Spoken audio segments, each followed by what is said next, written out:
você, teorizando, experimentando, aplicando. Não tem como você não compreender.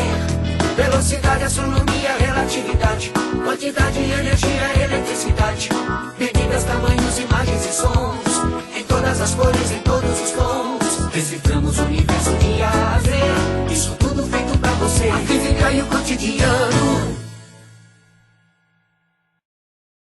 O que é o universo?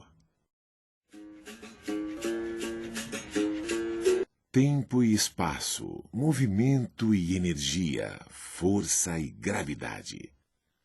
Partículas, seres animados e inanimados, mundos, sonhos e estrelas, nascem, vivem e morrem.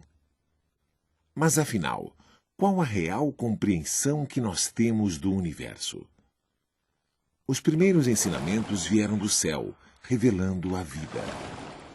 A observação do céu ensinou ao homem primitivo o poder da lua sobre as marés. Ensinou o momento certo de plantar e colher. O fascínio pelos mistérios do céu chegaria até os gregos.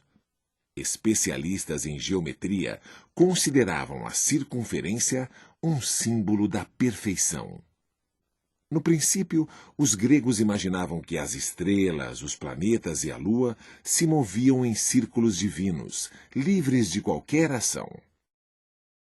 Até que em 140 d.C., um astrônomo grego chamado Cláudio Ptolomeu encontrou um meio de entender o estranho comportamento dos astros e ainda prever a posição dos planetas no céu. Ptolomeu era um cientista inquieto. Estudioso da matemática, da física e da geografia, aperfeiçoou um sistema que colocava a Terra no centro do universo. O Sol e todos os planetas giravam em torno dela. O sistema recebeu o nome de geocêntrico. O sistema de Ptolomeu admitia que cada esfera planetária descrevia uma pequena órbita circular, cujo centro descrevia outra órbita maior em torno da Terra. Essas pequenas órbitas circulares, ou pequenos ciclos, foram chamados de epiciclos. Esse modelo explicava o aparente movimento retrógrado dos planetas quando avançam e depois recuam suas trajetórias no céu. Embora basicamente errado, ele foi um sucesso porque permitia previsões que se confirmavam na orientação das grandes navegações. Mesmo sofrendo reajustes a cada nova descoberta, o sistema geocêntrico de Ptolomeu sobreviveu por 1.400 anos, guiando a filosofia, a ciência e a religião. Nesse período, a humanidade assistiu à ascensão e queda do Império Romano, às invasões bárbaras e à formação de uma sociedade feudal dominada pela Igreja Católica.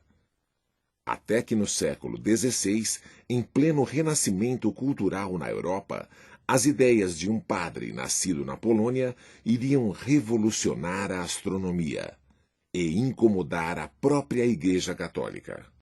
Nicolau Copérnico, o padre, percebeu uma forma simples de atingir os mesmos resultados de Ptolomeu. Bastava substituir a Terra pelo Sol no centro do universo. Assim, foi criado o sistema heliocêntrico, no qual o Sol ocupava agora o centro do sistema e os planetas giravam ao seu redor. Pouco tempo depois da publicação de suas teorias, Nicolau Copérnico morreu aos 70 anos em 1543. Mesmo depois de sua morte, o sistema heliocêntrico de Copérnico incomodava a Igreja Católica. Se Cristo veio à Terra, ela não mereceria um lugar de destaque?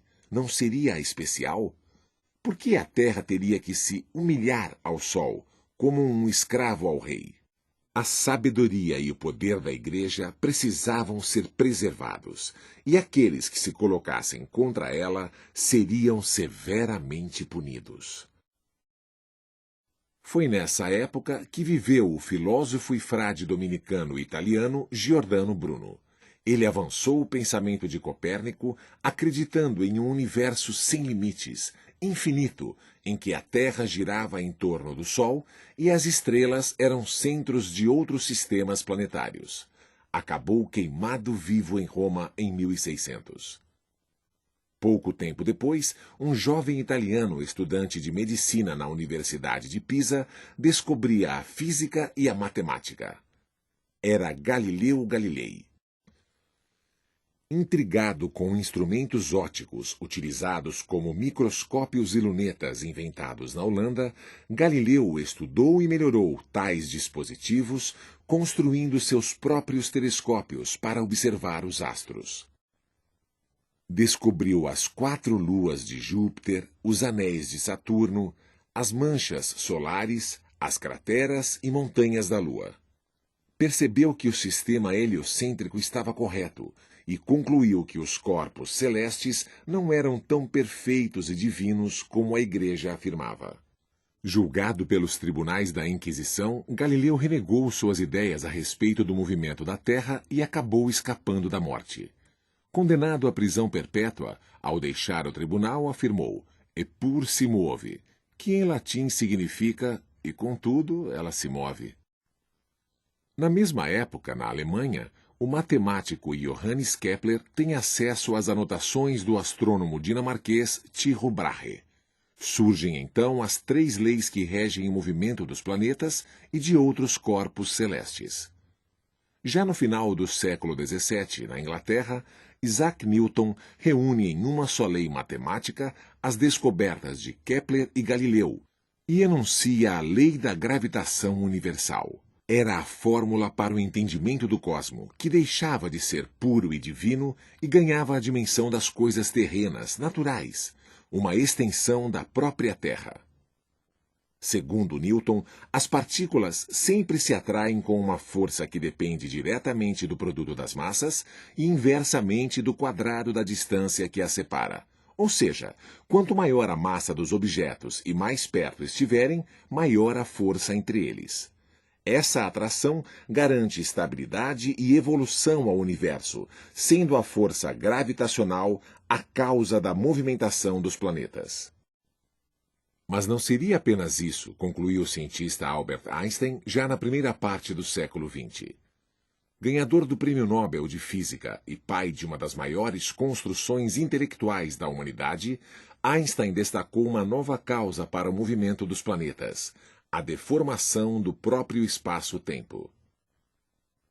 Nós conhecemos a primeira lei de Newton, ou princípio da inércia. Livres, os corpos seguem em velocidade constante e em linha reta. Porém, surgem as mudanças no espaço plano e o percurso já não é mais o mesmo. Trajetórias retilíneas passam a ser curvilíneas pela simples deformação do espaço. E assim acontece a atração gravitacional. Não mais uma força, como propunha Newton, mas uma alteração do próprio espaço causada pela presença da matéria. Tempo e espaço caminhando sempre juntos, moldando o universo. Essa foi uma das grandes sacadas de Einstein.